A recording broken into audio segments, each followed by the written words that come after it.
podcast starring Chris Jacobs and Carlos Kospzywa.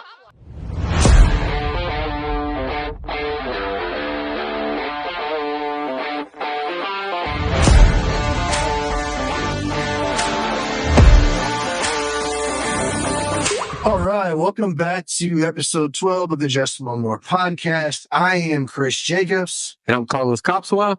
And today we have a very special guest, someone that's been a mentor of mine since I got into the business, amongst other mentors that I have, but he's actually been a very valuable resource throughout my real estate career, and that is the Keller Williams City View broker of record, Mr. Joseph Sloan III. The third. I am the third. Okay. Yes. You have a fourth? I do have a fourth. He's the fourth. Yeah, he's five. One of mine. So I got twins, boy, girl, twins. So my son is the fourth. So you just knocked out the boy girl thing. I'm done. Yeah, brother. I'm done. Just get it done. Hey, 40 years old. But I had my kids at 45, I should say. So yeah, I'm done. Yeah, this is the difference between 40 and 45. Huge. I just turned 40. Yeah. I'm not looking forward to getting 45. Oh. Let's make sure we... Yeah, brother. You got to get some at 45. Those 5 hours and 6 hours of sleep are not enough. Yeah. Yeah. I feel you on that. So today we're going to talk about something that I see a lot on Shift Talk and other social media platforms, and that's this NAR lawsuit. And that's the National Association of Realtors lawsuit that went down a few years ago out of Missouri. Mm-hmm. That kind of, well, a lot of people think changed the real estate game. I have a different opinion. We're going to go over all of our opinions on it. We're going to talk facts. We're going to talk potential projections, and maybe some things that might change over the course of the next year, 6 months, 3 days. Now, who knows? But Joe, let's get into what is the gist of this new policy, this lawsuit from the broker standpoint. What is your take on it? Like, what happened? Basically, what I feel that happened is we kind of did this to ourselves as practitioners in the industry. The lawsuit hasn't changed the rules of business. It's kind of just changed how we've done business. So as you guys know, you've been in the business long enough. When we would go into a listing appointment, we would prepare and we would do our due diligence in advance, right? We would look at the subject property. We would find comparables that have sold in, 3 to 6 months. And then we would come up with what we would estimate a list price would be, and we would go into that listing appointment and meet with that seller, and we'd say, okay, Mr. and Mrs. Seller or sellers, these are the comps in the area. This is what we think your house would probably sell for. Now, in that assessment that we would give them, called the seller's net sheet, we would say, based on hypothetical, right, educated guess, we would say, if we list your house at this, you would also have compensation rolled into that, because in that listing agreement, it said that the listing broker would charge the seller X amount. Out of that amount that we made from putting their house on the market and getting a buyer, we would share our compensation with the other broker. And it was all laid out. In our documents, it was all laid out how we would do it.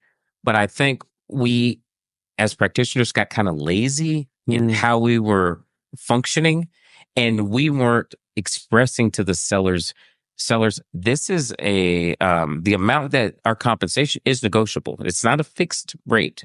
And the amount that we're offering to the compensation for the buyer's agent is also negotiable.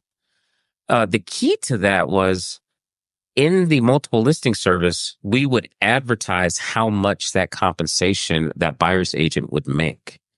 And Based on the listing agreement that's been signed. Yes, based on that listing agreement. So all of those numbers, theoretically, the seller should have known before that property was even placed on the market for sale, how much it would cost for the sale, the cost of selling their home, right? Cost of doing business.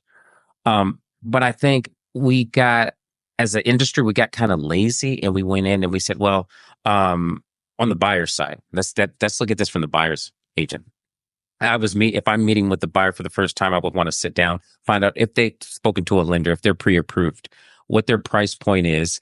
And then if the buyer asked me, well, how are you going to get compensated? What my answer should have been was, okay, any property that I show you in the multiple listing service, that broker has already has an agreement with the seller to share their compensation with us.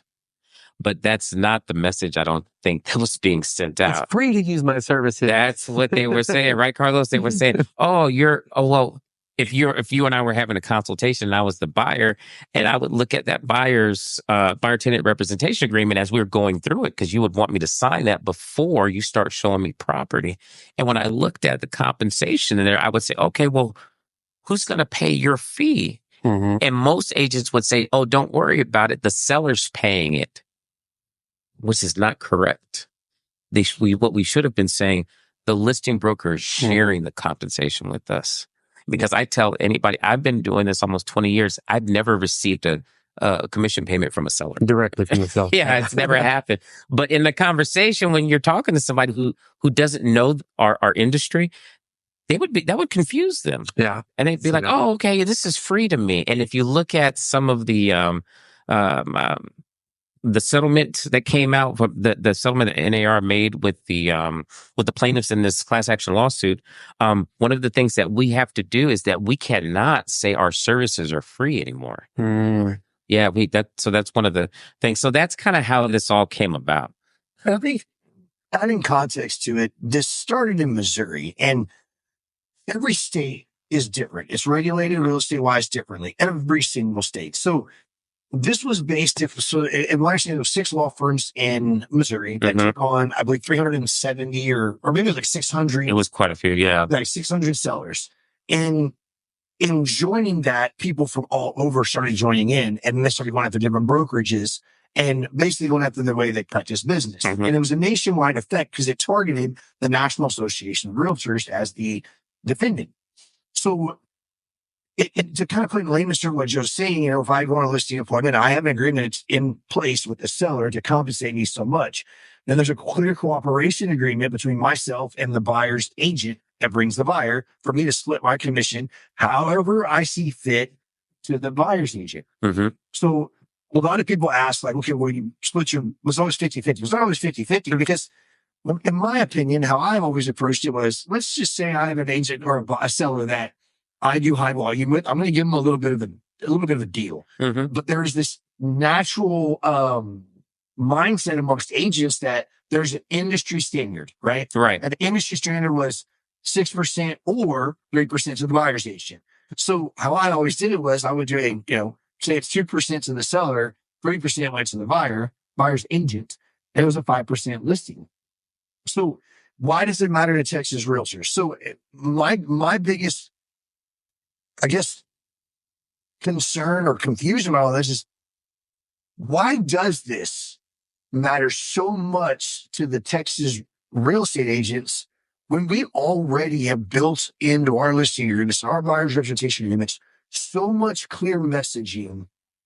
Because I would argue that having seen listing agreements and buyer's representation agreements all over the country, we have by far the most in-depth agreements. Yeah. And it's spelled out pretty clear. It is. Prior to this. Black and white. What it was. It is. So why the shift in the state of Texas to implement these new documents that break up so much of what I believe causes more confusion? It has caused more confusion. Man, that's kind of a multi-level answer to that question. It all goes back to, really, if we look at it at a nutshell, it all goes back to the multiple listing service. So the multiple listing services are all ran, well, at least in Texas, they all run through the local association, the local board. Right. So for instance, I am a member of the San Antonio Board of Realtors. So as the broker for Keller Williams City View, I'm a member of SABOR. SABOR controls the multiple listing service. So in order for us to put any of our listings in the multiple listing service, or to be able to advertise and do a cooperation with another broker who's a member, all of our agents have to be members of the San Antonio Board of Realtors, and that gives us access to that. Well, those fall up under the National Association of Realtors. So that's why this affects Texas and Missouri and Hawaii and So California. it's essentially to help protect the pockets of the people that are controlling the services that we're using. Because you can even argue that in all of our listing agreements, we are not required to only compensate, say, more agents. Correct. That is to our discretion. Is that not correct? Well, that's to the discretion of yes, it used to be on the previous listing agreement. Yes. We're talking yes. previous. Yeah, previous to June, what was it? June 25th? June 25th. Previous to that. Yes. So in our listing agreements, we had, if you're an MLS co-op broker, meaning you have access to the MLS, you could get compensated X. But if you did not have MLS access, then you could get compensated the same, less, or nothing. Typically 1%. Yeah, just depending. Yeah, because and how I would train this to agents, and this would have to be a discussion. The agent couldn't dictate this, but they would have to have this discussion with their client, the seller, and explain it to them. But for instance, like if Carlos was a MLS member and Chris, you weren't, and I had the listing, and you both wanted to show it. Mm-hmm. Well, Carlos could schedule his showing, could meet his client there, could open the door for him. If the client wanted to have any trade people come in to give him some estimates, Carlos could be there, set the appointment, and do all that because he's a member of the board who has access. Now, let's say, Chris, you were from Austin and you knew somebody in San Antonio and they wanted to work with you and you didn't have access to the MLS. Well, now you want to do everything Carlos did. Open the house for the client, show him the property, then open the house for contractors. You couldn't do it because you wouldn't have access. So now I would have to come to the house to do all of that. Unless the listing agent and seller gave them permission to access the property. True. Like if there's a lockbox. If there was a lockbox, yeah. Right. But that's still, I always felt that if a non-MLS member came in to represent their client, I still had to do more work than if somebody like Carlos who was from here and knew how to do everything. And so, yeah, there was a difference in compensation there. And that is actually gone away now too, since we've taken the compensation out of the multiple listing service. And that was one reason why we go back to, my services are free. Like I used to sit down with a buyer when I was practicing, I'd have a consultation with the buyer. And when we got to that part on the buyer tenant representation agreement that talked about compensation, underneath that, it said that the broker will first try to obtain compensation from the listing broker, the seller, or whoever else is in the transaction. But if we went through all of those steps to secure our compensation and we could not get it, it ultimately fell back on the buyer to compensate us. So that is not new. It's just being stressed a lot more now. So to go back to my example, let's say that I was having a consultation. We got to that part in the buyer's rep and the buyer said, well, I don't have money to pay you if the seller doesn't pay you. My go-to line was always, well, don't worry. I'm going to show you properties that I know I'm going to get compensated on. Okay. Which meant MLS properties, MLS listings. Now, I would also have to, in that conversation, talk about, well, what happens if we get to a point where I don't know if I'm going to get compensated. So, for instance, you're driving home one day, and this is the example I would use. Let's say you're driving home one day and you see a for sale by owner sign in the yard. Now that we're talking about this, when you hire me, when you sign this representation agreement, I don't want you to go knock on that door. I need you to let me know what the property is, the phone number, all the contact information. Let me go to the seller and try to negotiate with them to cover my compensation. Because if you don't do that, then that stipulation that we're talking about right now, we could end up there where you're having to pay me. So then going back to that, you look at like the farm and ranch industry. They don't have an MLS. I mean, they do. You're saying more, but they don't utilize it for very important reasons. So all these years practicing farm and ranch like I've been doing, there was never an MLS listing disclosing compensation. There was never an additional document. It was just put the 3% on page 9 or 10 Mhm. and that's how you're getting compensated. So I feel like, and then again, this is going, back and forth on what is changing and how it really doesn't really change anything, because at the end of the day, it was an agent, but before you write an offer on that property, it's your responsibility to confirm where you're getting your compensation from, especially if it's not listed on MLS. That's right. Whether that's a registration between broker and owner, whether that's whatever, that's your responsibility. That hasn't changed. Now it's just adding more paperwork Mhm. to better protect the people at the top, Yep. so that we don't end up in a situation. My understanding, when you go to schedule a showing, I believe in the MLS, it asks, is this buyer under buyer representation? Yeah, And if so, you have to put a check in that box. So now what I think how that's going to be looked at is if at some point there is a question whether you, because part of this settlement is that we must have a signed agent. Right. So with all these changes, everything going on, as far as paperwork, if people don't have these documents signed, stuff like that, how do we see enforcements being taken care of? I guess you could say, like, is it trick complaints, or how are people going to be? Oh, it's going to be the Wild West. Yeah, it's going to be the Wild West. So, it's really hard to enforce it. So what I've seen, and I just got validation this morning from some agents, from agency agreement with the buyer before we even take them into a house. And that can either be on a one pager or the longer buyer representation agreement that's multiple pages. So you're checking before you show that this potential buyer property, you're checking, yes, I have a buyer's representation agreement. I don't know who's going to police that. I'm assuming the MLS, because we're participants and we've agreed to practice by their rules. If they request it, we are probably going to have to give it up. Might start doing like random requests. Okay, so how does that impact? There's a lot of agents in this business that are just getting going, trying to build their brand, so to speak. And first, you create a conflict there. And again, this is not yours to make the rules. Right. Throwing out scenarios.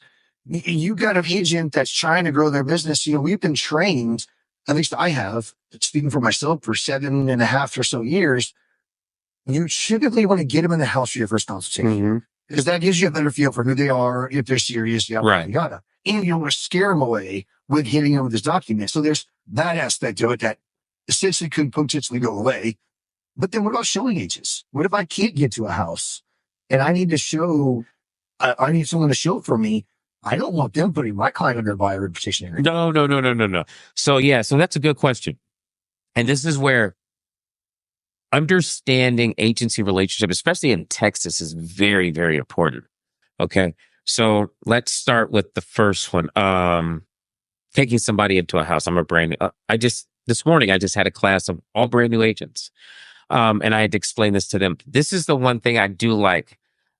We added what Texas Association of Realtors did with their attorneys is they drafted a form, and it's called the Buyer Tenant Representation Agreement short form. That can be used for showing service only.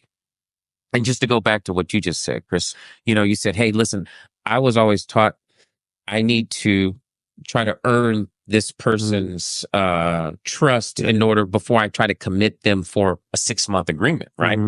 And that's it goes both ways, because you might not, once you spend some quality time with this individual, you might say, I'm not the right person to work with you.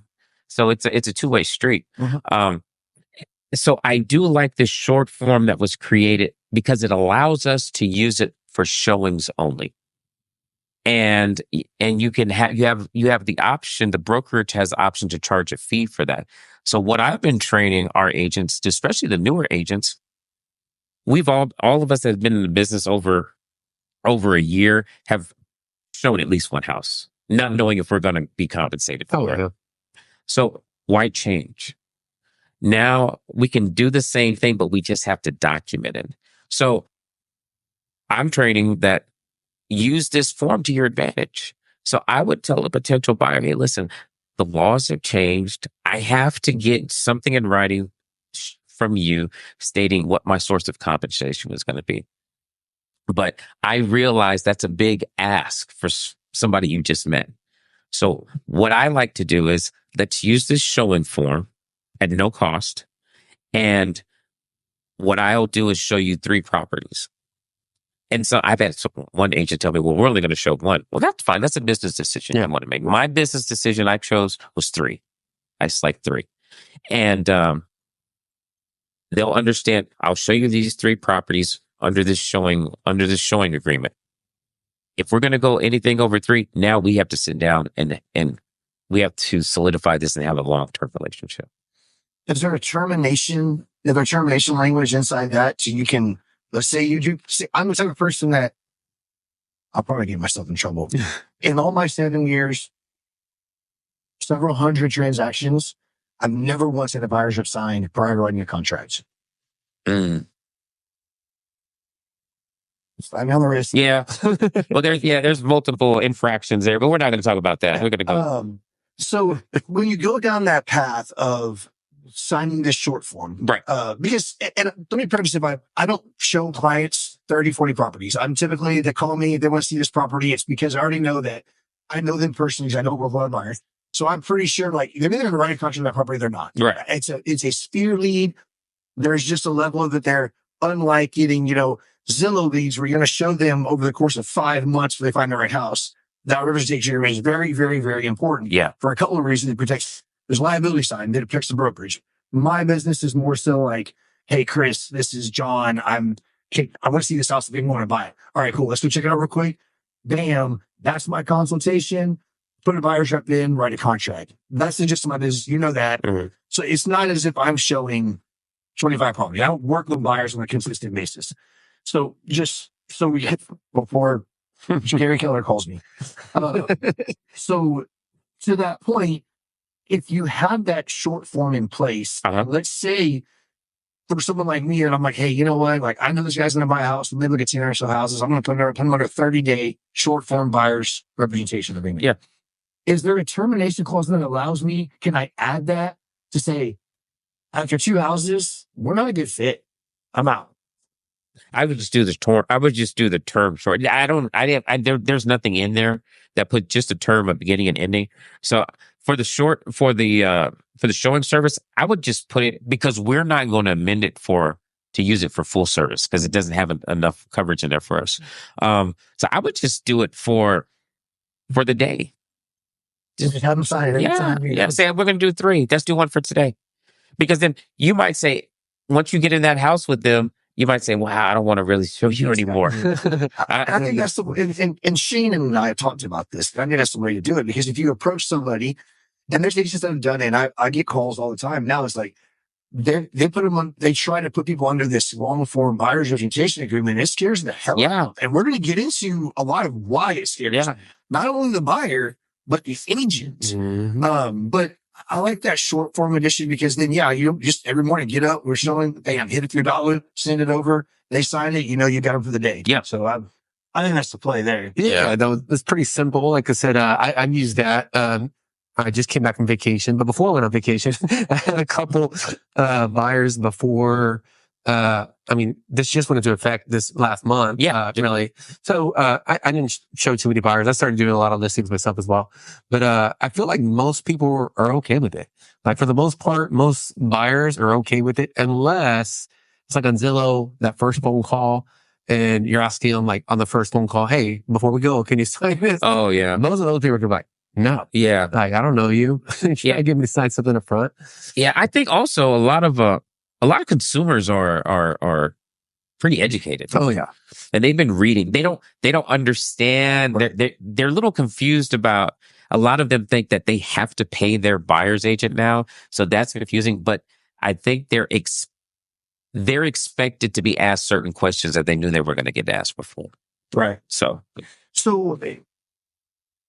obviously MLS has now removed the compensation from the MLS, and just for the listing agent, to essentially what it's done is, and I've experienced this over the last month or so, is now every single time I get a showing request, I get a phone call. Yeah. Before I ever get it. Hey, are you offering compensation? Why is it any different for me to just tell them over the phone or through text message, then just put it on the MLS and it's already in place. It's already been agreed to by the seller in a listing agreement, even the new one. Why can't we advertise this so we don't, I don't care what the call is. It's not a laziness factor. It's clearly, you know that I'm not. Yeah. But why is that different? I don't know. I don't know why it's different. I can tell you based on what I've been reading and the pieces I'm trying to put together, this is what it seems to me. Mm-hmm. It seemed to me that when the Department of Justice got involved in this class action lawsuit, that's when the whole taking the commissions out of the MLS became a big thing. Because the DOJ, from my understanding, their angle was like, okay, so there's this big class action lawsuit from home sellers against realtors. Well, what's the problem? What brought this about? Oh, the compensation. So then as they looked further, they said, okay, well, as a realtor, you know what you're going to make before you take that person to that property. So how does the consumer not know that you're picking the properties to show them based on what your compensation is and not what it's best fits them? And see, I think that's where NAR, because obviously now NAR is being sued by a few brokers. And I think that's where they screwed up, is because, first of all, Realtor.com, Trulia, Zillow, they all disclose commissions. It's all on there. It was public information with regards to an active listing. So again, you go back to, and we're not here to solve the world's problem, but it's just point of emphasis. You go back to, well, they're going to call anyways. They're going to know anyways. Right. So it really didn't change anything except create more of a backlog and a workload of both the buyer's agent and the listing agent. And when you start looking at whether it's in verbal or in writing, you're putting that out there, then I start to get concerned with, because I've been very honest in my career to Joe and everybody else, especially on this podcast, that real estate agents, we've got some really good ones and we've got some really bad ones. And if they start throwing numbers out that aren't necessarily true to get traffic to their listings, now you just open the door for another lawsuit. Now you just open the door for ethics issues. So I feel like, in my opinion, I think at some point there's going to be a paradigm shift that's going to go back to the MLS and the open source. Maybe it's putting a listing in the MLS so they can see it on the listing agreement and additional info or additional docs. Because I feel like you're opening the door for disclosure issues on the commission side, because I can see an agent struggling to get traffic on this property, struggling with it, thinking, you know what? If I got an offer and they asked for compensation, I bet my seller would give it. Just tell them it's 2.5%. Because we put ourselves in this position, so you know that naturally we're probably potentially going to walk ourselves into another one without having that backdrop of protection of, okay, well, listing agreement is in the additional docs. Now when they can go in and see, oh, okay, so it is 2.5%, 3%. That's just kind of my take on it. Do you feel like that's probably something that maybe could be going back to it in the future? I think, I think what you said about the workflow about this holding up transactions, I think that is going to become a problem. I mean, just think, if we go back, imagine, what was it, 2022? The summer of 2022 when people were writing offers every day. Can you imagine that? And then trying to find out if you're getting paid and then writing an offer. It's going to get very convoluted. And I think that there's going to have to be some type of something. I don't know if we're going to be able to, I don't know. I really don't know. I know that some from what I've been reading, some boards are separating the MLS from the board itself. Yep. And keep making it its own like separate entity. Will that cause some change? Maybe that we can have some more disclosure in that. So I think it's going to be very fluid. Or put it in the seller disclosure. Yeah, that's true. It could, sellers can themselves. That's information the seller's choosing to put out.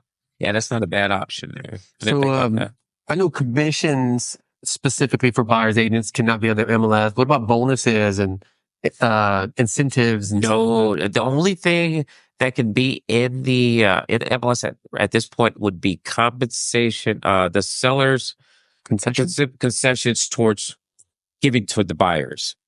Now, our MLS and our contract don't jive together yet. I think in November we will see a change. But the compensation or the consideration, hold on, the concessions, all these C words, yeah, the concessions, you taught me that at Champions. yes, the concessions that the seller is offering, that they're being able to show they're offering in the MLS. I think that the buyer will be able to use that for their agent. So that's what I think agents are doing to get around the whole commission thing. Yeah, I see it already. Like, oh, that's 3% concessions. Yes, it's like, yeah, knows. Yeah, it's very it's very weird. And I'm not, so full disclosure, I am a non-competing broker, which I think is very important. I think it's a double-edged sword. It's number one, I think it's great because if any leads were to come directly into the brokerage, I can't work them. I have to give them to somebody else. But what it also takes me out of the mix of negotiating and being in the everyday. So I have to use the agent, you guys, and your phone calls and what you guys are going through to help guide me through that. But from what the calls I've been getting, it's all over the place. It's random. It's like I have people saying, well, listing agents saying, well, you have to send us your buyer's rep with the offer so we can see what you. I'm like, we're not giving up any of our representation agreements. No, that's non-disclosure. Yeah, and we're not giving up any of that's between us and our client. It's just, I've had agents tell me, hey, this agent won't sign this compensation agreement between brokers because they said that they tell the truth, that they're honest. And so that's great, but that's not going to help us solidify this, this transaction. So it's all over the place. I think it's going to play a role in who you're brokering with too, because you've got, and we won't mention brokers by name, but you have brokerages that are not actively present in their agents' day-to-day operations. And that's going to be a big deal because if their agents are posting stuff on MLS, they don't really know, or they're trying to game the system a little bit. Again, it brings me back to my previous point. Now you're opening it up for even more issues. So I feel like at some point, say more MLS, whatever, separate, whatever it is, there is going to be some sort of posted disclosure. It has to be that reflects this is the compensation. It's clear. It's fixed. It can't change. That's it. Because then you also may have sellers who will come back and say later on, well, I don't really want to offer that. We have an agreement. Well, I don't care. I don't want to do that. Kill the deal. It becomes very convoluted if it's kind of vague. And I think making it more, without even considering what sellers are losing by not offering compensation, which is another topic we'll get into. Oh yeah, you're walking down a very violent path of confusion, and it leads us in our next topic. I mean, how does this not result in steering if, say, buyers only want to see homes that the seller is offering compensation to the buyer's agent or clear cooperation, however they want to word it? Right. Because I see it as I run a business. Right. I'm a business owner, and through my LLC, I get paid. I don't work for free. Correct. So if I'm working with a buyer and a buyer comes to me and says, hey, Chris, like, I'm a $300,000 first-time home buyer. I can't afford to pay you 3%. Will you take 1%? I know my value. Right. I'm not going to take 1%. That's right. And that's how I view business. Because that buyer's not bringing me volume, so to speak. They're going to refer me to people that I appreciate it. I'm grateful for that. But I know what my value is. So then if I go and say, okay, I won't take less than 2.5%, 2%, 3%, whatever it is. How do we do this? And the buyer says, well, then just show me homes that you're going to get compensated what you think you're worth. How is that not steering? Well, steering in the how we use it most often in business is taking buyers or sellers to or from an area based on a protected class. So that's kind of a fair, we use steering a lot is used in fair housing. Fair housing, 100%. Yeah. Now, my take on this, I agree with you 100%. I think that, if you know you know how much time you put into work. I mean, we're in one of the only professions where we don't quantitate our time. Is that, I don't know if I'm saying that correctly, but, quantitate, right? So how much do we work? How much are we worth an hour? And everybody has their own gauge or their own price point. I think you have every right to say, listen to your buyers. Listen, this is how much I charge. If you can't pay that, it's totally understandable. But this is what I charge. And I think there has to be an agreement, a meeting of the minds on how we're going to move forward. So, and I think that also needs to be documented. It needs to be in writing in that representation agreement so that buyer can't come back and say, well, Chris, you didn't show me that house and that house fit better because I needed a one story with blah, blah, blah. And you can come back and say, well, listen, remember 3 months ago when we talked, I told you that this was my fee. You said you couldn't pay for it. And you wrote in here, I only want to see houses that you're going to get compensated will not cost me. I don't think that's steering because that's agreed to before we even started the process.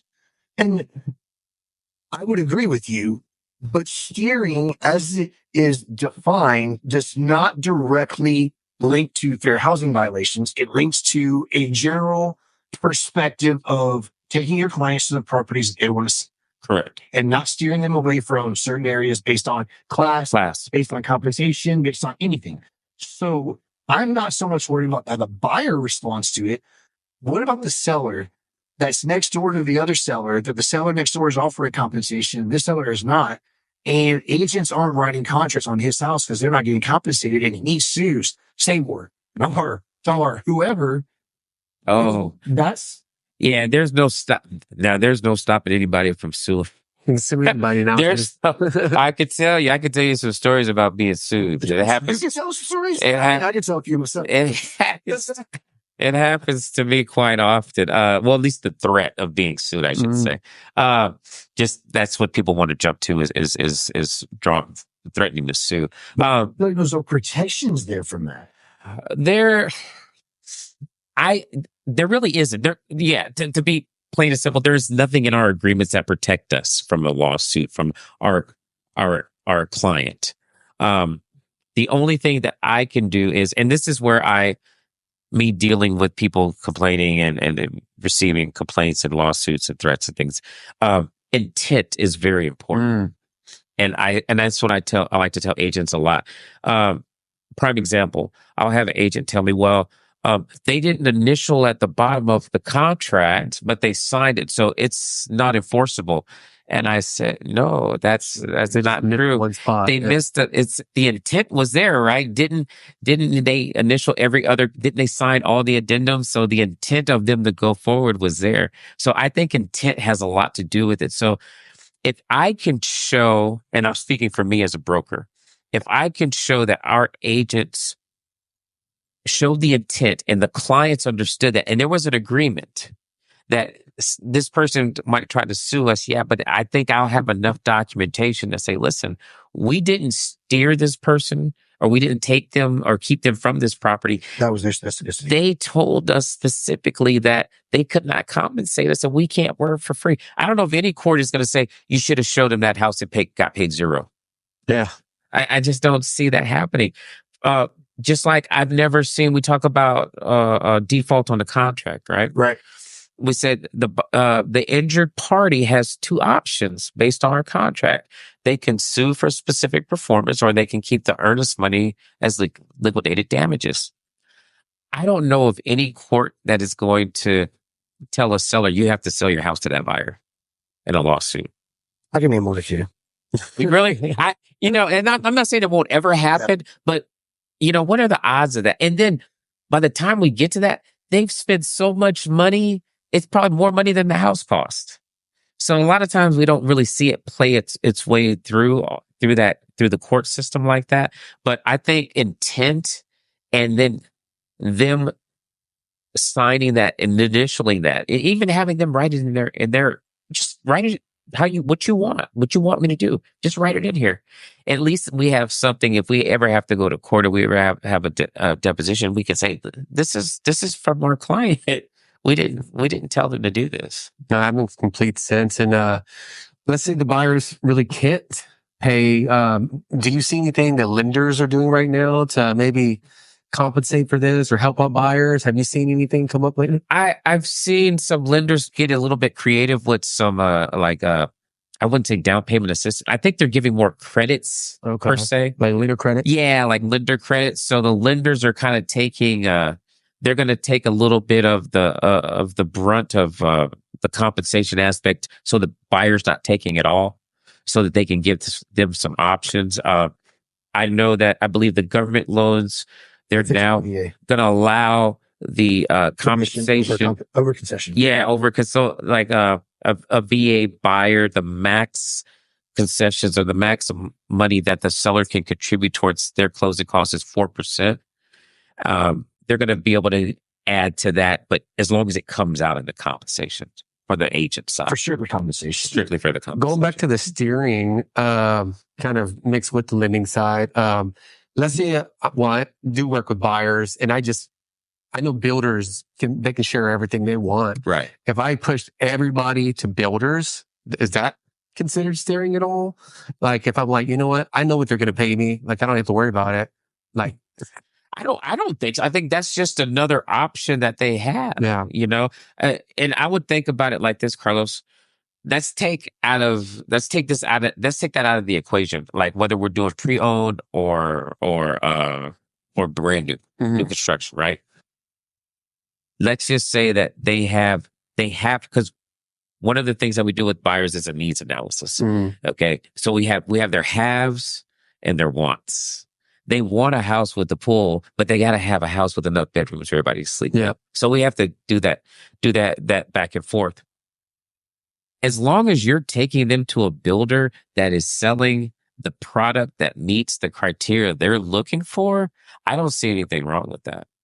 And I think some agents, we probably have some agents in our office, they've made their career of taking people to new construction because that's just what they like. And that's kind of why I bring that up. I know a lot of people already do that already. Yeah. But I was thinking about it, and with the lenders over with the builders, they're providing some awesome incentives. It's kind of hard to beat as well, but I don't think they've really had to change much with all of this NAR stuff going on, really, right? As builders, I know you work with a lot of developers. Do they change anything? Does this affect them at all? No, I mean, they have to follow, if they're using agency, they have to follow same rules on, when listing the properties.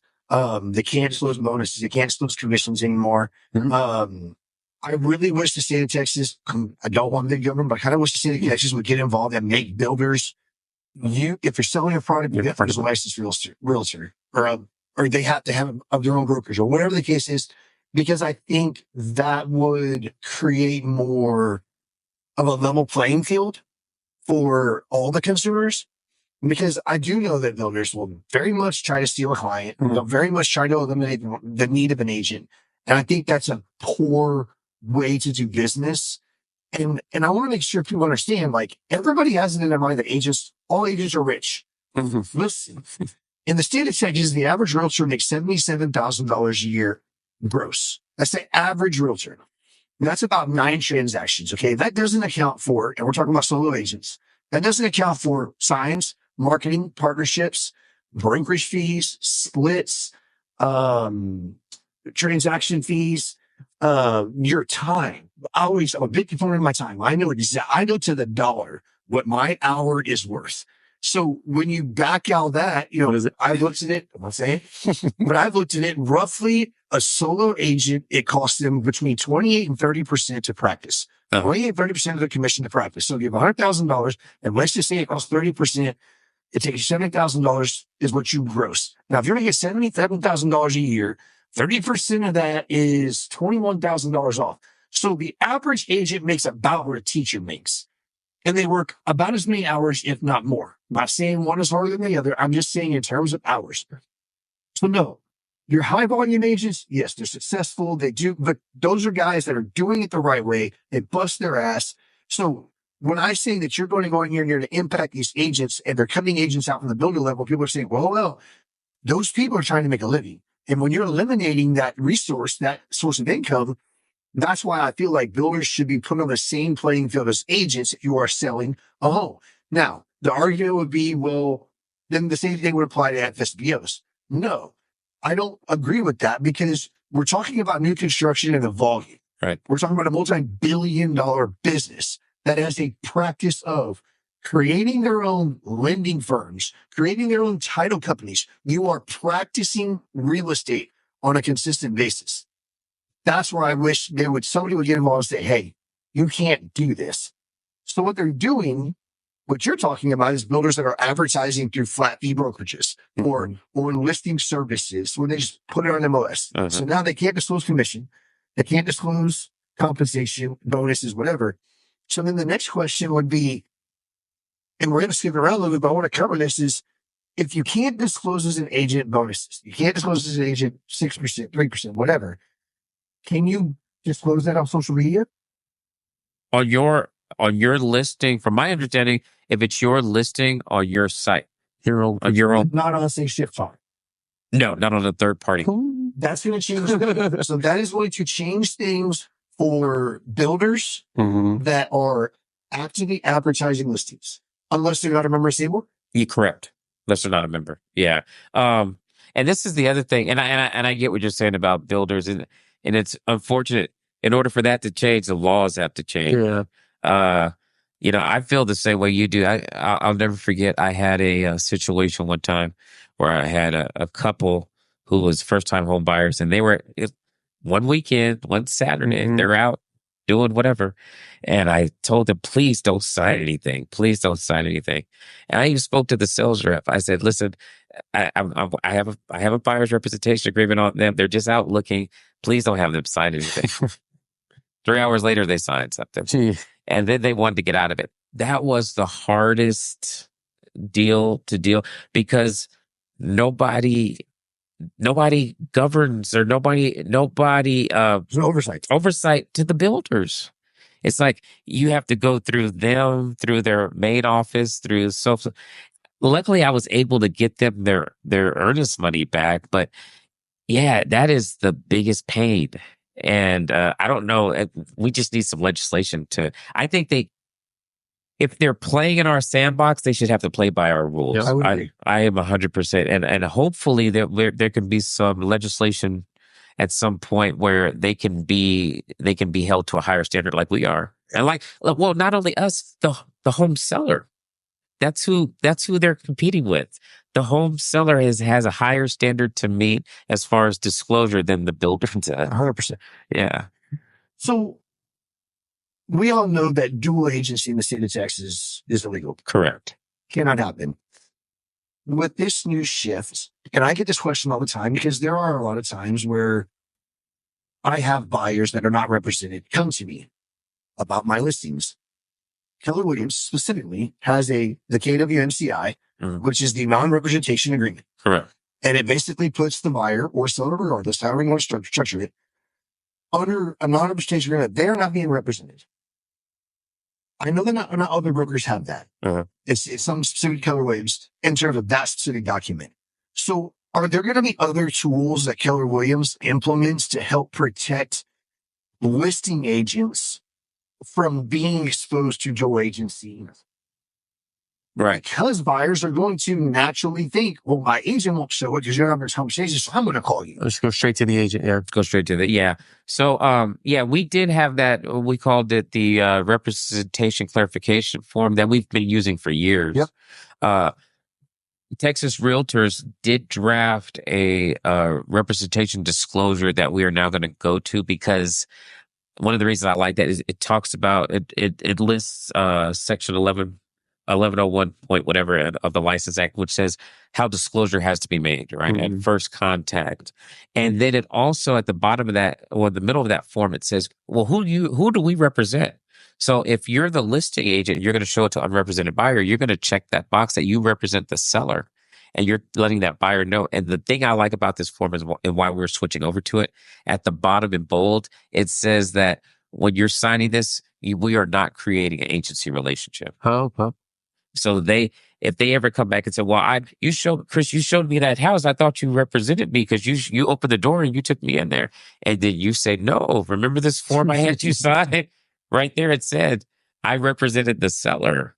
So that's what we're going to be implementing to use on a regular basis as well. And that's important. I think for people to understand, especially if you're not in real estate, you're a buyer or a seller.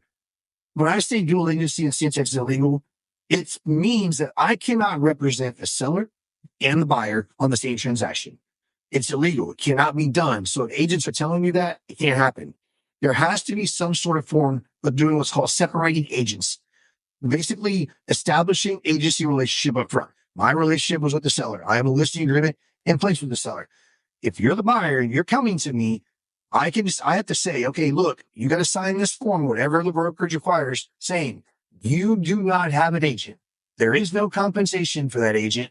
You are on your own. Now, why is that a big deal? I think it's a big deal because I think it's a tool so we use quite a bit.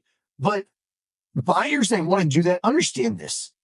The 1 to 4 contract as an agent, I still have to represent it ethically. I cannot take advantage of you because I already have an agreement with the seller. The seller already knows that they're compensating me. I have to hold true to that contract. Now, it's still your responsibility to order your inspection, still your responsibility to understand your option period, still your responsibility to negotiate whatever you're going to pay for the property. But you got to understand, I am going to 100% fight for my seller to get the best deal. Mm-hmm. So I think it's important that people understand that, because then you're going to go into a market where they're going to play with that a little bit until changes come where it's more disclosure, showing commissions, whatever that case may be. And I get buyers all the time to do that, and I put them under that agreement.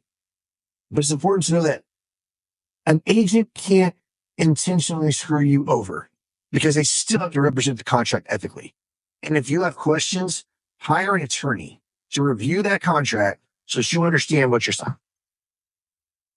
I'm going to change up the topic a little bit. I see this question all over social media and just people all over the place because different real estate groups and whatnot. Right. About open houses. So let's say somebody hosts an open house to get 10 buyers come through. Uh-huh. Is there any type of documentation needed for any of that? No. As far as I know, the open houses have not changed. So open houses is the only time that I know of in Texas that you could have a substantive dialogue with a person about real estate and you don't have to give them an information about brokerage services to sign. So in the state of Texas, whenever we start to talk about real estate, beyond just like an open house, right? Or beyond just a neighborhood. Somebody asks me a general question about a neighborhood, I don't have to give them a form. But if you start asking me specific questions about a specific property, then legally I have to give you this form, which basically the information about brokerage services breaks down what the broker's role is with representing the buyer, representing the seller, or representing both the buyer and seller as an intermediary. Open houses in Texas, you do not have to give an IABS at an open house. So as long as you have that house as an open house for those 3 hours for that, all that is a marketing event for you. Now, let's say that I come to that open house, Carlos, and I sign in with you. And I say, you say, hey, I'm going to be in an area. If you want to look at something else, I'm closing the door at 3:00. Now, at 3:30, I come back and I say, hey, Carlos, at 3:30, can you meet us down the streets so I can? Now you've got to start getting me to sign. Yeah, that makes sense. That makes complete sense. And I saw some people that wouldn't even let people go into their open house because they were uneducated on the whole situation. I'm like, you are doing your sellers a complete disservice. Yeah. Not letting people go through the house. It was pretty crazy. Right. And I'm not one, and trust me, I've been doing this long enough. I'm not going to discredit it. Everybody does their business the way they want to do it. I do think that this change in our business, in our industry, is really going to separate brokerages between a broker who's actually present and training and ensuring that they're guiding their people, and the ones who are just kind of like, hey, there's an article, read it. Leave it up to your interpretation. Prevalent right now. Well, there's also a lot of like part-time agents out there who don't even show up to their training or anything like that. Yeah, this is really going to separate the haves and the have-nots. I think you're going to see it plus the industry, and I think it's well overdue because again, we got us in this position. To touch on kind of what he was saying, what about agent previews? What if there's a house in your neighborhood and you're like, you know what? I want to see what this house is about. I'm a licensed agent. I have access to showing time. I have access to MLS, but I don't have a specific buyer in mind for it, but I want to see it to see if it fits the mold for anybody that may have coming up. Oh, that's still business as usual as far as I'm concerned. So the MLS can't ding you and say, no, you can't go show that house because you don't have a buyer's rep? No, they shouldn't. They shouldn't be. Not if you're showing it for a preview. Now, I have not gone in to see showing time. Doesn't showing time give you an option to say, is it a showing or a preview?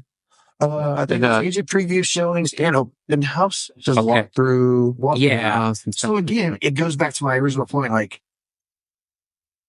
what's the point? Because someone's going to say, agent preview. Oh, some people are going to play the system. Yeah. And that's just like, man, it's going to happen. So many, again, this thing's going to evolve. This one, it already has. I mean, it's already changed. Listing agreement changed. This is the third time it's changed. It changed at the end of November, potentially. The buyer's rep has changed twice. The addition of the compensation agreements has changed twice. Yeah. And I think the broker's fee, the addendum that we're adding now, I think at some point that's going to go away. Yeah, because I can't imagine, and I don't know Keller Williams stands, but the broker's going to charge for every showing? No, I don't advise that. I don't advise. Come on over to Keller Williams if your broker is just charging you to show a house. Yeah. Well, I'm going to that's another reason I brought up the flat fee brokerages. I don't know if you've seen this, but there's a company being formed right now where they're charging buyer services, kind of like listing services, a flat fee. Have you seen that at all? Oh, no, I didn't see that. Like, for example, $49 for a showing and a flat fee to write you an offer. I don't remember the exact numbers to it. I just saw this yesterday, but they're literally coming out with just like listing services. Like, I got this menu of things I could do, 3%, whatever. They're doing it for buyers as well. Yeah. I don't like that. Yeah. I don't think that would be successful. It just doesn't look like, I mean, most flat fee brokerages, in my opinion, have not been successful overall, except for like the big companies. Like or whatever. No, but they do have, I don't know if you guys are familiar with this. There's a form that Texas Realtors attorneys drafted, which I really like. And it's to give, if you're the buyer's agent, it's a notice to give to that seller who's using that flat fee service, where you're telling them, listen, I represent the buyer. I've spoken to your agent and they've told me to send you the offer. I represent the buyer and I cannot do, and it lists it lists like, I can't give you advice. I can't do this. I love that notice. And you just send it to that seller. And I think, as a listing agent, if I was a listing agent, I would probably put that in my listing packet and say, hell yeah. This is an option that some sellers are going to go to, and look what they're missing out on. Which I'm giving you in this listing agreement. That'd be a hell of a marketing tool, especially for a listing presentation. Yeah. Short form, we went over that. My next question is, and this is just your opinion on how often do you think someone's just going to say, I got my answer to this, so I want to hear yours. They're just going to submit the buyer compensation standard package saying, I want 3% from the seller. This is my offer. Make them turn it down. Well, so you're saying, let me make sure I'm getting this right. You're saying that you're going to submit the compensation agreement with your offer. Mm-hmm. Okay. Let's say I'll set the stage. I represent a seller, and that seller says, I'm not compensating I'm compensating you only. Oh, okay. Gotcha. And then you call me and say, hey, Chris, I want to show 123 Main Street. What's compensation? Hey, seller's not offering any compensation. All right, cool. You go show the house. Kyle really likes it. You write the offer, but you put 3% compensation from the seller and submit. Let's say that house has been on the market 80 days and you submit it. Is there anything stopping us from doing that? No, but you're saying you're going to put it in the contract. Make the seller turn it down. Well, there is we can't. It's not enforceable if it's written in the contract. Even if the seller finds it, do you agree to it? Are you talking about the 1 to 4 family contract, or are you talking about the compensation agreement? Compensation agreement. Okay. He just said the compensation agreement, like the seller knows they're not paying it, but if they see it and they haven't got an offer in 80 days, now it's up to them whether they want to. Yeah, you could do that. Yeah, I think that's what it means. Even if so if you told me, Joe, my seller isn't offering any compensation, I could say, okay, I would tell that to my buyer, but I may still throw that compensation agreement to see, hey, maybe you'll change your mind if you see our offer. Yeah, you could do that. And the reason why I say this is I think that's what's going to be happening, because if you look at FSBOs historically across the United States, so, and I've got a bunch of percentages, but I won't dive into all of that, but the average FSBO that does not offer buyer's agent compensation makes $105,000 less than a listed property. And that is sourced from the National Association of Realtors and Business Journal. Yeah. $105,000. So the average price point in the United States is somewhere around 300, or in Texas, it's like 347,000. Okay. So imagine you're a seller and you're saying, I'm not offering buyer's agent compensation, whether you're an FSBO or listed. Okay. Because if you're an FSBO, you can find a flat fee listing service and put it on MLS, whatever. You, on average, will make almost $100,000 less. That's based on the average sales price. Now imagine that. If I come to you and say, hey, I know you're not offering compensation, but here's this offer. Here's this compensation agreement for 3%. You can make $10,000 less than your list price, or potentially never sell, or make $100,000 less. Like, I feel like if you're an agent and you run in that situation not offering it, put it in your offer anyways, because it's negotiable. Right. Yeah. Yeah. Exactly. No, I'm sorry. I don't think I understood the question the first time that Carlos kind of added. So it rang a bell. Yeah. There is nothing stopping you from submitting that compensation agreement. And like you said, that seller could have been adamant. I'm not paying. But now it's like, hey, they know they have to get from here to there. And they're like, well, now I changed my mind. Yeah. And the offer looks great. Yeah, I'll do it. Send it. But you won't know until you try. Because it's all negotiable. Yeah. Like I had a listing. This is before the commission things. He's like, yeah, I'll list at 250. I was like, your home's worth 200. Like, I already know. He's like, I just listed at 250 to see what happens. And at the end of the day, he took 200. It's just the same thing. It's like, if they see the offer coming in, they're going to take it. Yeah. They're shooting high. And I was going to say, Chris, another reason why I would do that is I don't want to come off as jaded. I'm very skeptical about the person on the other side. What message have they relayed? What are they telling their seller? And so maybe I might and I'm finding some agents aren't even understanding that they have to have that compensation agreement. They think just because we add this addendum to our contract, it says, yeah, I'm going to get paid. Like I gave an example this morning. Let's say I submitted an offer with that addendum and that says that the listing broker is going to share 3% and the buyer and the seller sign it. Well, then I get I don't pay any attention during the process. And then we get the settlement statement and I say, hey, we're sharing 3%. And I go to title. I said, why are you guys sharing compensation with the buyer's agent? And they say, oh, because it's on the addendum. And I would say, well, I don't remember signing anything. The title company's then going to go back to that agent and say, hey, where's the agreement that says that you're going to get paid this? And if you don't have it, that addendum is basically trash. Wow. Sorry. Yeah, you got to have the supporting document to support that addendum.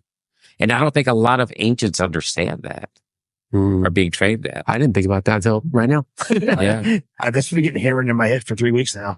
Yeah. And that's why I was confused about the company, because the way I'm training right now is, let's say you guys, both of y'all have listings and my buyer saw both of them. I'm going to say, are you offering compensation? And I'm going to call you, who's paying it? Are you sharing or is the seller paying it? We're sharing.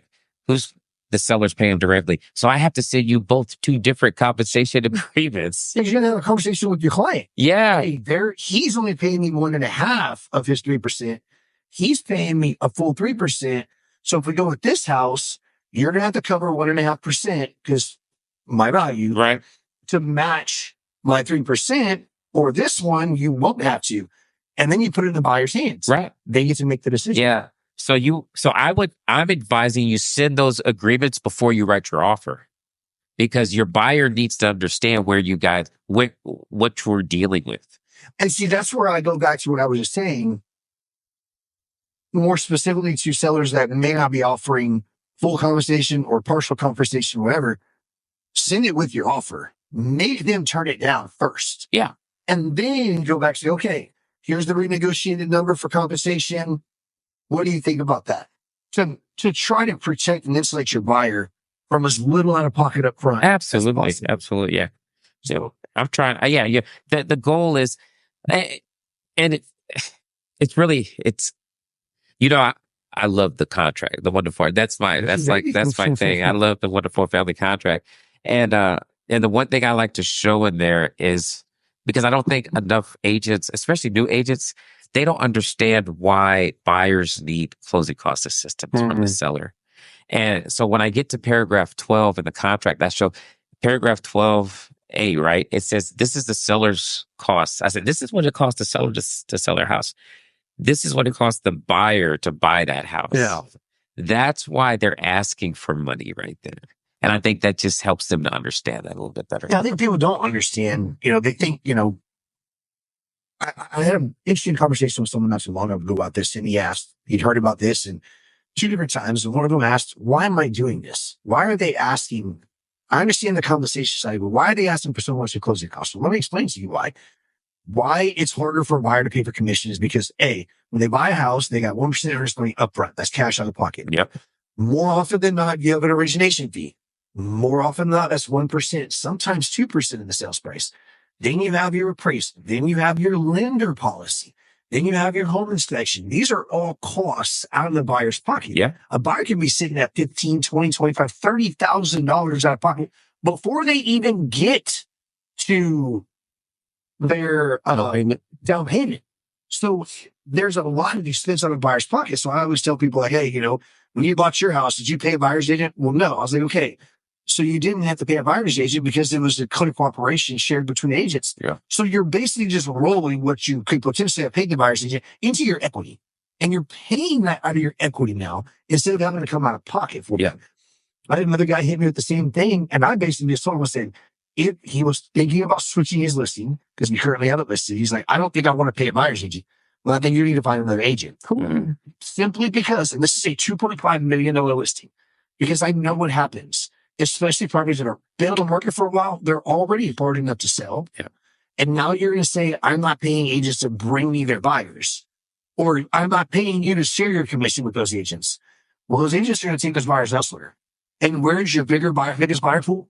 With buyer's agents. So you're cutting your buyer's pool by, I would bet, more than 70, 75%. So now your showings are going to decrease.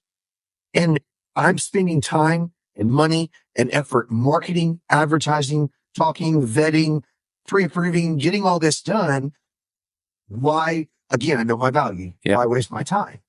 And he immediately shifted gears. No, keep it on the market. We're going to keep offering clear cooperation. It's fine. But that's where agents have to set the determination of, are you going to take that listing if they're not going to offer compensation? Yeah, that's a good question. Well, that's what I was going to ask you since you brought that up. So, both of y'all, that's a good question for both of y'all. So what would you do in that situation if I said, listen, I really want you to list my house, Chris, but I don't want to pay the compensation. Would you take that listing with a guarantee up front? You say, hey, Joe, I'll take it, but this is gonna make it hard for me to sell, and I do marketing. Here's my marketing plan, and blah blah blah. Would you take that listing if I offered to pay the marketing up front? No, you still would take it, because there's another aspect to it. Is unlike most agents that I know, even on the team side, I don't take team leads. My business is built on my sphere. My sphere is so large, my database is so large because I'm successful at what I do. Because I can sell properties, I can find properties, I can find unique situations. When you diminish my ability to sell, it diminishes my reputation. Therefore, it hurts my business. So then I'm having to spend time on this one listing that may not ever sell or will be very hard to sell. And I'm missing calls on this listing that I know will sell because I know they're going to offer and I don't want to lose that business. So again, it to me, it's full circle. And sellers may think, well, that's just arrogant of you. It's not arrogant of me. I know the market. I know how the business works. I know, in my opinion, buyer's agents are more valuable than listing agents, which is why more often than not, you see listing agents give a little bit of reprieve on their commission and keep the buyer's agent at 3%. Yes. I'm always going to advocate of that. Because you want to make sure the buyers not do that. There are people out there. Well, I think that the buyer's agent, I wouldn't take the listing either. I just wanted to get your opinion. And I think mine is for a different reason, is because, I think we have to be, very, very present and treat others in the industry like we want to be treated. So I think, yeah, I wouldn't want to, I think we work hard. Well, I know we work hard. I know how hard we work. I know the sacrifice. I know the hours we don't, it's very easy to have a 14-hour day in this job. Oh, yeah. It's very, very easy. Every day almost. Very easy. It's very easy to work 7 days. You could work 7 days a week and burn out and not even realize it, Oh, yeah. So it's very easy. So I'm with you, but I think that as an industry, we all have to say, listen, we have to just put our foot down and say, we gotta push this. We gotta, you don't have to offer it, but I'm not going to end this conversation without asking you 3 times. Are you sure you want to do this? Are you sure you want to? And I'm going to keep going around until hopefully you compromise with me. But if enough of us go into these appointments and say, hey, listen, we've got to look out for the other side. And if the sellers are like adamant, no, then maybe I'm not the one for you. Maybe that'll turn. But we've got to come together. Well, if we took the approach of like taking a high price listing, like, is there any way to write into the contract? Like, okay, if we don't get showings in 2 weeks because we don't have this, we can go ahead and change that commission structure, or kind of like doing a price Oh yeah, drop. you could do. I used to do that. If I went into a listing appointment, I would kind of know my gauge where I would want to be, right?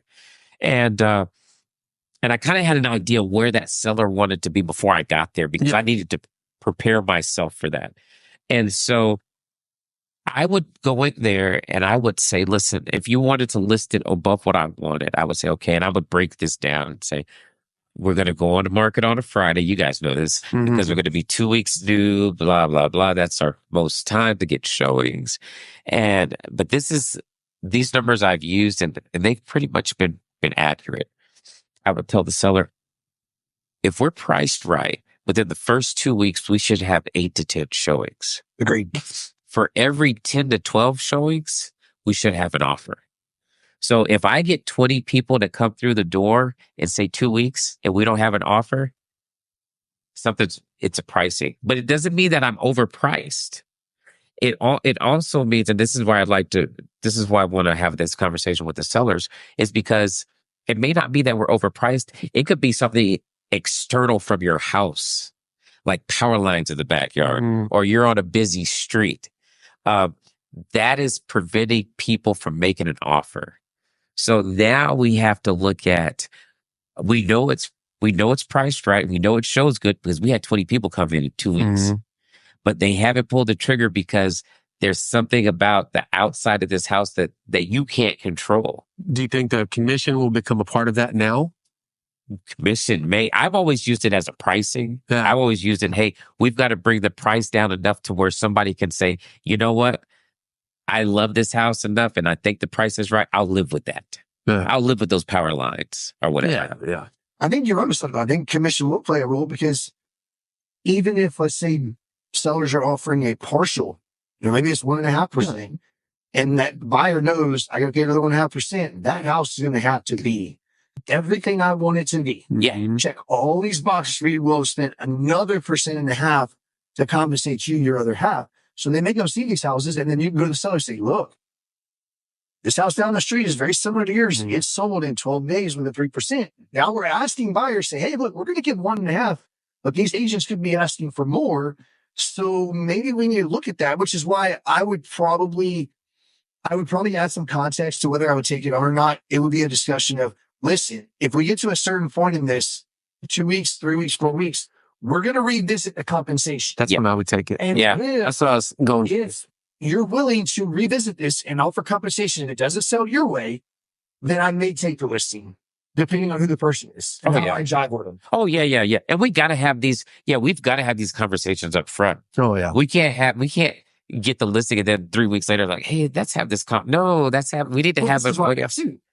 We need to have it up front. Conversations. Yes. I'm a firm believer of that, and having those conversations up front, as well as, there's another point you just brought up and it triggered, but I lost my frame of thought on it. But I'm sure I'll come back around. But no, I'm in full agreement. Oh, the bonus stuff. That's always been in the mix, right? Yeah. Hey, we have a stale listing. Let's offer a bonus. Let's do that. So that hasn't gone anywhere. I think now we just have to be a lot more transparent with it. So the bonus can be on that list? No. We can still offer the bonus in our marketing. Yeah. And see, I think the bonus thing, is, first of all, I don't think it works. I don't think I'm not a big fan of I don't think it generates any more buzz because the bonus isn't visible on the store. It does nothing for the buyer. There's nothing for the buyer. The buyer's going to pick that, should be picking the houses they want to see. Right. Based off of what you're providing them. When I get, I've got builders that I work with and they say, man, this one's missing, let's offer a bonus. It doesn't do you any good. Right. Apply that bonus to a fresh job. Yes. I'm a firm. Well, apply it towards concessions and public remarks. Yeah. Like you need the consumer to see that. Yes. Because if I'm out there throwing bonuses out, like I won't say builders' names, but builders out there, like that's going to the agents. Yeah. And the agents are now force feeding these listings that buyers now want to see. So you're just going to increase your showing traffic and still not getting any offers. Then you're going to even more confuse the seller because they're like, well, I got to post more showings and we're offering this bonus. Why aren't they buying it? Because you're only benefiting the agent. The consumer needs to be the one that benefits. That's right. Yeah. I mean, again, there's good agents and bad agents. Some agents go in there and specifically search homes with bonus. That shouldn't even, I don't, that's probably not in the MLS anymore. It will be. Yeah. Yeah. I have never thought like that. Me either. The whole time I've been in the bit, I've never, and I would hear people say, well, they're only paying X amount. And I thought, well, I've never thought that way. And my mind doesn't work like Every that. time I've gotten a bonus, I've given it back to my buyer to help them with their closing costs. I've offered to help them with something. And some people might say, oh, that's dumb. Why are you giving your money away? And I think that in this business, to last in this business, it has to be a give and take. It's a relationship based. I can probably, so I put aside a discretionary fund that I raise apart from my commission that goes for buyers that we get to the table or get close to the table and something's wrong. Something falls apart. They need help getting to the closing table. You got them. Yeah. Because any deal is better than no deal. That's right. And sometimes buyers can get so frustrated and something collapses that they may not want to buy. And you may lose them as a client. That's right. Because they may blame you or they blame the process or they want to start, get a fresh new start. Like always be willing to say, man, you know what? If it costs me $2,000 or $3,000 on a $10,000 commission check, I'm still making $7,000. Let's get the deal to the closing table. And then I'll try to make it up on the next one or whatever the case is. I think you got to give and take. I mean, you are big producers and I'm talking your $30 million a year guys. They're giving up money. Oh, absolutely. They are doing what it takes to get the deal done. Relationships. Yep. I mean, I've done it. Do you think this everything we talked about will create a wholesale change in the industry? Or do you think, just your opinion, it circles back to just being a little more transparent, but back to kind of the way it was?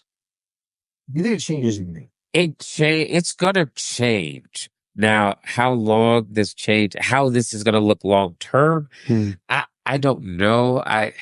This has been the roughest change that I've gone through.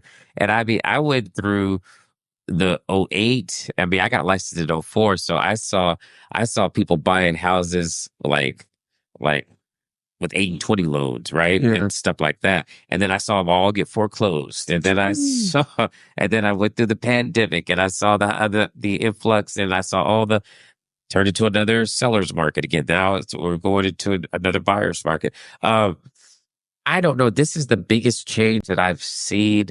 And I think that there's a lot more that's going to happen. I don't think we're done. No. Yeah, I don't think we're done. I think the changes that we see, and like we were talking about earlier, I think it goes full circle. It comes back to some form of disclosure on commissions. I think the initial push out of this over the next 6 months to a year is going to wash a lot of agents out of the business because A, they don't know how to communicate it.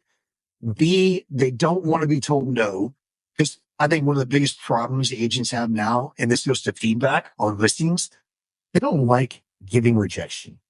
They don't like telling people bad things about their listing or whatever. Oh, God, I think that's going to fall in line with the commission too. They don't want to have to keep telling agents over and over again because they took a listing that doesn't offer compensation. No, we're not offering compensation. Because at some point, it's going to fall into, there's going to be agents that do take them and there's going to be agents that don't. And the agents that don't are going to be heavy on that side and they're going to get burned out because they're just going to keep sitting and they get fired. And they're going to end up going over to this agent who says, I'm not doing it without this. And they say, okay, fine, I'll do it. And then it sells. And this agent like, damn, I lost another one. Yeah. And I didn't know how to communicate with the seller. I didn't know how to make this happen. Or the buyer's agent does not communicate with the buyer and they get burned on a deal or whatever the case is. But they're going to force the system to kind of course correct and kind of go back to not the status quo, because the status quo needed to change. Oh, yeah. But going back to a more clear, transparent way to operate. Because if you look at, again, you go to our buyer's representation agreements, our listing agreements, they were as clear as could be. Yeah. Oh, yeah. I mean, we pretty much covered all of our bases. Now we've added some documents to even more clarify it. Yeah. I think it was meant to be helpful, but it became more of a burden. Oh, yeah. Yeah, but it just, well, the one thing I like is that it really, right now, if let's say somebody in my position who's a broker, our job is to guide as a leader, as a broker for a brokerage. I'm not there to really do anything. I'm there to be the subject matter expert. So, and that's all I'm doing. That's all I really do. And right now I'm in the trading aspect of it. So I'm learning too about what's going on, and I'm having to read this stuff. And luckily, I have a good grasp of Texas real estate and agency that I could go back and tell agents, hey, this is what the License Act says we had to do. This is what we were doing, and this is what we're doing now.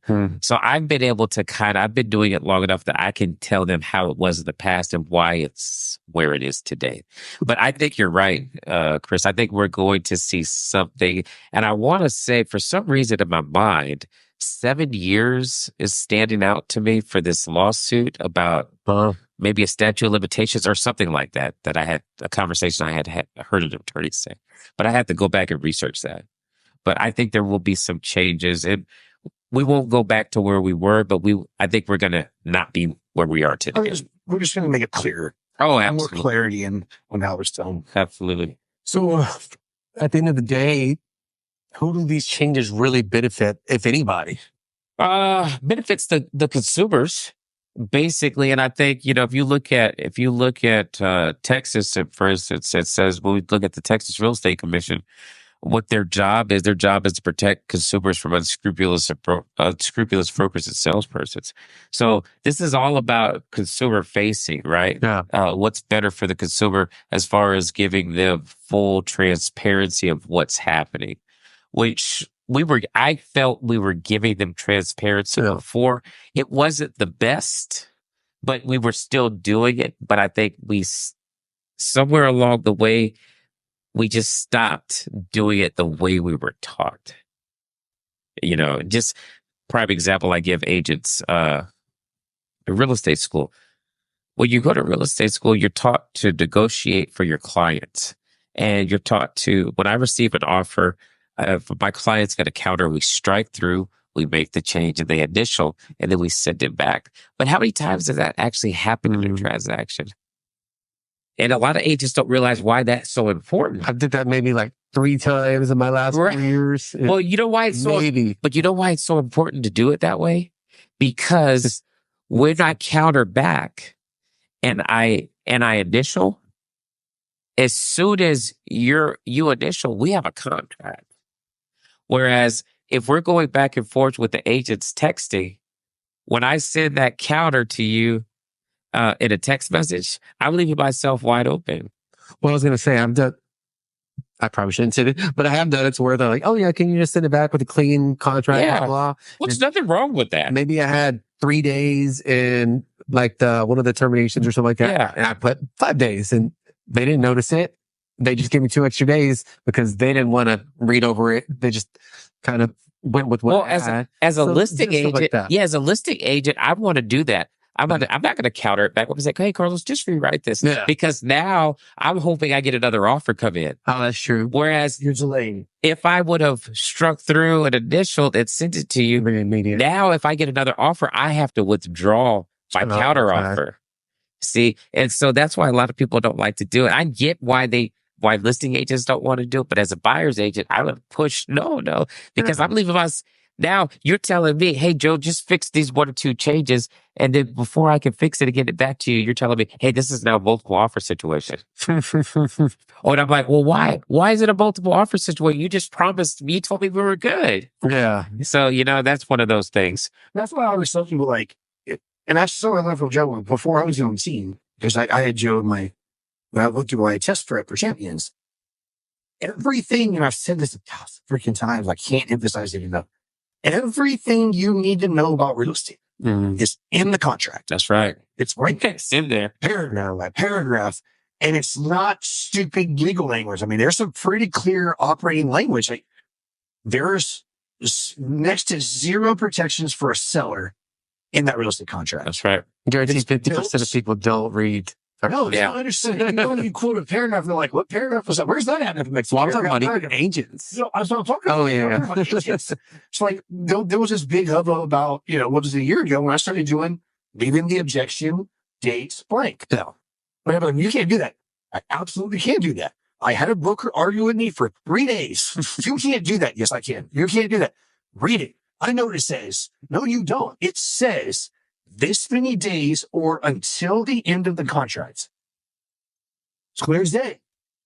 Now, what do you have to do to file those objections? Different conversation. You have to get a lawyer to draft it and provide it. Why is that important? Because that's how the contract is structured. Protect yourself at all costs. I'm representing the buyer. I am going to protect my buyer at all costs. Now, I know the broker level, they want you to put a timeline in there. Mm-hmm. And I get that. And for most cases, I see why that makes sense. But if I can have until the end of the contract to make sure I cross all my T's, dot all my I's, I object to whatever I need to object to, especially when you're dealing in larger properties where maybe there's I've got a property under contract right now that I'm buying myself that there was old leases on it, old leases.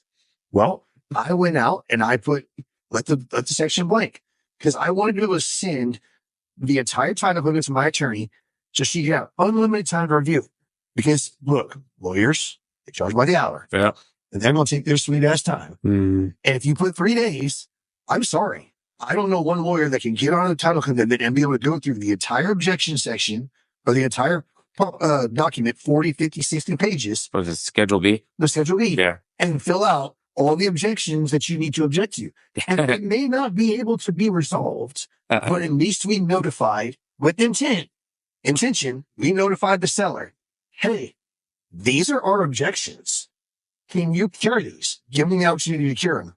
Because again, if you put a timeline in there, once that timeline expires, you can't. Yeah. No, that objection that's a bad beast right there if you know how to use it. Yeah.